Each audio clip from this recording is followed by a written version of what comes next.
అందరికీ అమ్మలకి అందరికీ సంఘీభావం పలుకుతూ వచ్చిన ఉద్యమకారులకు రాజకీయ నాయకులకు ముఖ్యంగా నిరంజన్ రెడ్డి గారు, కొల్లూరు శ్రీనివాస్ రెడ్డి గారు, శ్రీధర్ ధర్మాసనం శ్రీధర్ గారు, అశోక్ మునికంఠ గారు, అధ్యక్షుడైన కరుణాకర్ రెడ్డి వారి బృందం, మీడియా ఫ్రెండ్స్ అందరికీ కూడా తెలంగాణ ఉద్యమాభివందనాలతో ఇప్పటి వరకు ఉదయం నుంచి మాట్లాడిన వక్తలందరూ కూడా చాలా విషయాలు మనం తెలంగాణ రాష్ట్ర సాధన, అందులో మనం చూపించిన స్ఫూర్తి, ఏ కారణాల వల్ల అయితే మనం తెలంగాణ రాష్ట్రం సాధించినామో అవి పూర్తి కాలేకపోతున్నాయి. ఎవరు తెలంగాణ రాష్ట్రం సాధించే క్రమంలో ఎవరైతే అడ్డుకున్నారో ఏ సీమాంధ్ర పెట్టుబడిదారులు, రాజకీయ నాయకులు, మరి వారే ఇప్పుడు తెలంగాణ రాష్ట్రం సాధించిన తర్వాత మన హక్కులను కాలరాసే ప్రయత్నం చేస్తున్నాం.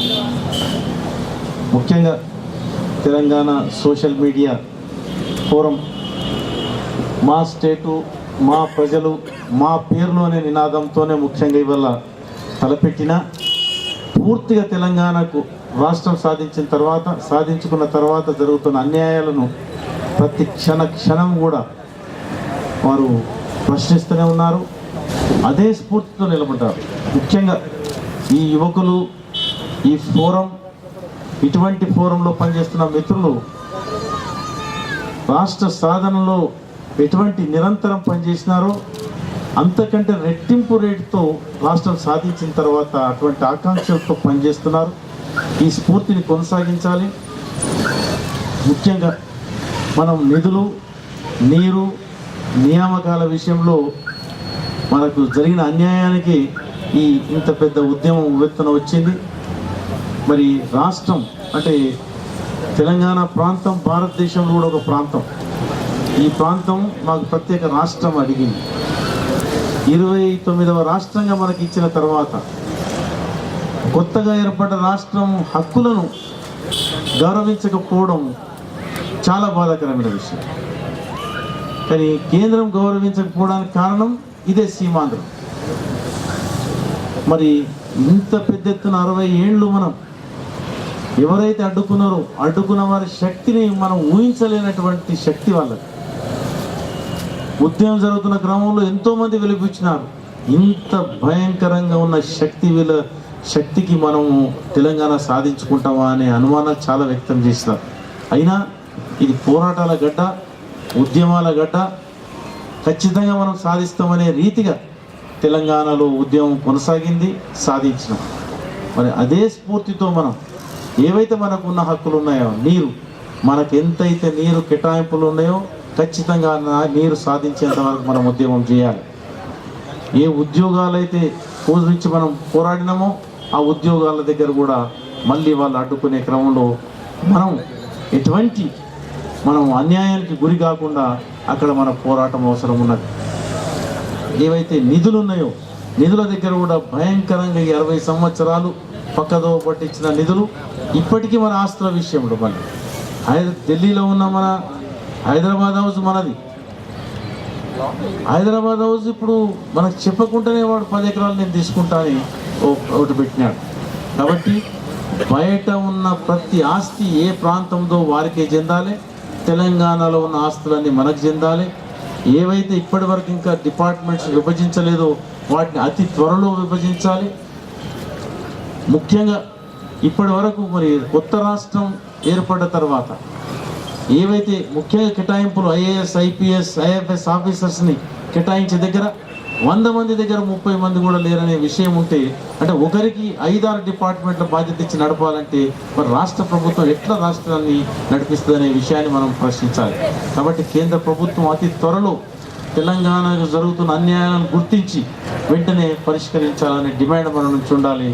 ఎవరైతే అడ్డుకుంటున్నారో ఖచ్చితంగా వాళ్ళకు తగు బుద్ధి చెప్పే క్రమంలో మరో ఉద్యమం మనం ఖచ్చితంగా ఏవైతే ఉద్యమ సంఘాలు ఏ సమస్యలకు మనం పరిష్కరించుకోవాలని తెలంగాణ రాష్ట్రం ఏర్పాటు చేసుకున్నామో ఆ సమస్యల పట్ల మనందరం కూడా ఐక్యంగా ఇష్యూ బేస్డ్గా మనం ఐక్యం కావాల్సిన అవసరం తెలంగాణకు పడ్డది.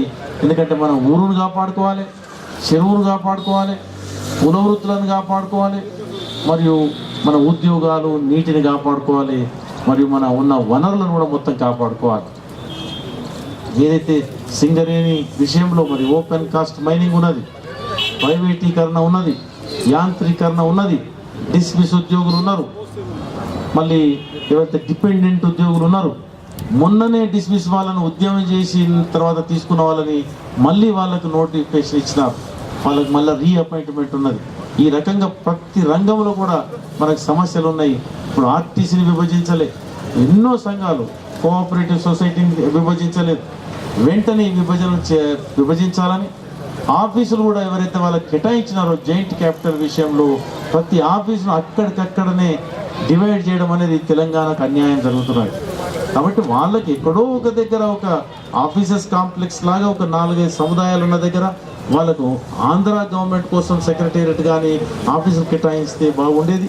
ఇప్పటికైనా రాష్ట్ర ప్రభుత్వం ఆ ప్రతిపాదన పెడితే యావత్ తెలంగాణ ప్రజలు పూర్తిగా మద్దతు ఇస్తారని, వారి ఆఫీసెస్ అన్నీ కూడా ఒక సముదాయంలోనే ఆఫీసులు పెట్టేసి మన ఆఫీసులో మనం నడుపుకుందాం. ఒకే ఆఫీసులో 2 ఆఫీసులు అనేది చాలా సమస్యలకు దారితీస్తుంది. కాబట్టి ఈ డైరెక్షన్లో మనం ముందుకు వెళ్ళాలని ముఖ్యంగా సోషల్ మీడియా గురించి నిరంజన్ రెడ్డి గారు చెప్పినారు. భవిష్యత్తు media, it is powerful media, is the social media. కాబట్టి ఖచ్చితంగా దాన్ని పద్ధతిగా ప్రోయాక్టివ్గా మన ప్రాంతం యొక్క ప్రజల ఆకాంక్షలు నెరవేరే రీతిగా ఖచ్చితంగా మన ఈ తెలంగాణ రాష్ట్ర సాధనల మిత్రులందరం కూడా మనం అది వాడుకొని యావత్ ప్రపంచానికి ఈ ప్రాంతం యొక్క విశిష్టత, ఇక్కడ ఉన్న ఏదైతే మన వివిధ సంస్కృతులకు నిలయమైన ఈ హైదరాబాద్ దక్కన్ మళ్ళీ మనం గ్రామాలను పునర్నిర్మాణం చేసుకొని మళ్ళీ చెరువులను, కుంటలను కాపాడుకొని మళ్ళీ మన దగ్గర విద్య విషయమే కానీ, వైద్యం విషయమే కానీ, మన వ్యవసాయం విషయంలో కూడా పూర్తిగా ముందంజ వేయడానికి అటువంటి స్టెప్పులు మనం వేద్దాం. దాంట్లో మనం అందరం కలిసి రచిద్దాం, ప్రభుత్వానికి మనం సూచిద్దాం. కల్లూరు శ్రీనివాసరెడ్డి గారు చాలా క్లియర్గా చెప్పినారు, మన యొక్క బాధ్యత సమస్యలను పరిష్కరించడంలో, డిమాండ్ చేయడంలో సివిల్ సొసైటీ పూర్తి బాధ్యత వహించాలి. ప్రభుత్వానికి ఏ ఆకాంక్షతో సాధించుకున్నామో మరి ఆ ప్రభుత్వానికి మనం మద్దతు ఇవ్వాలి. ప్రభుత్వం ఎప్పుడైనా తప్పుడు ఆలోచనలతో ఉన్నా మనం కావాల్సిన విషయంలో వారికి తెలపడం మన బాధ్యత. తెలిపిన తర్వాత కూడా ముందుకు పోని పక్షంలో ఒత్తిడి తేవడం బాధ్యత. ఒత్తిడి తెచ్చిన ముందుకు పోని పక్షంలో కూడా మన నిరసనని ఖచ్చితంగా తెలిపే హక్కులు మనకు ఉంటాయి. కాబట్టి పోరాటాల గడ్డైన తెలంగాణ పునర్నిర్మాణంలో అందరం భాగస్వామ్యం కావాలని తెలంగాణ సోషల్ మీడియా ఫోరం భవిష్యత్తు తలపెట్టే ప్రతి కార్యక్రమంలో తెలంగాణ రిసోర్స్ సెంటర్ భాగస్వామ్యం అవుతుంది. టీఆర్సీ కూడా తలపెట్టే కార్యక్రమాల్లో కూడా అందరు పాల్గొనాలని వాళ్ళందరూ కూడా నేను ఈ వేదిక మీదుగా నేను ఆహ్వానిస్తూ మనం ముందుకు వెళ్దాం, తెలంగాణ పునర్నిర్మాణం చేద్దాం. ఏ రాజకీయ పార్టీలు అయితే తెలంగాణకు అన్యాయం జరగబోయేటువంటి నిర్ణయాలు తీసుకున్న అటువంటి భావజాలాన్ని వెదజల్లిన, ఏ రాజకీయ నాయకుడు తెలంగాణకు అన్యాయం చేసే పనులు చేసిన, స్టేట్మెంట్ ఇచ్చిన, మనం అలర్ట్గా ఉండి వాచ్ డాగ్లా ఉండి వాటిని టైం కొట్టే ప్రయత్నంలో యువకులు, ఉద్యమకారులందరూ కూడా ముందుండాలని తెలుపుతూ నాకు ఈ అవకాశం ఇచ్చిన మిత్రులందరూ కూడా కృతజ్ఞతలు తెలుపుతూ జై తెలంగాణ.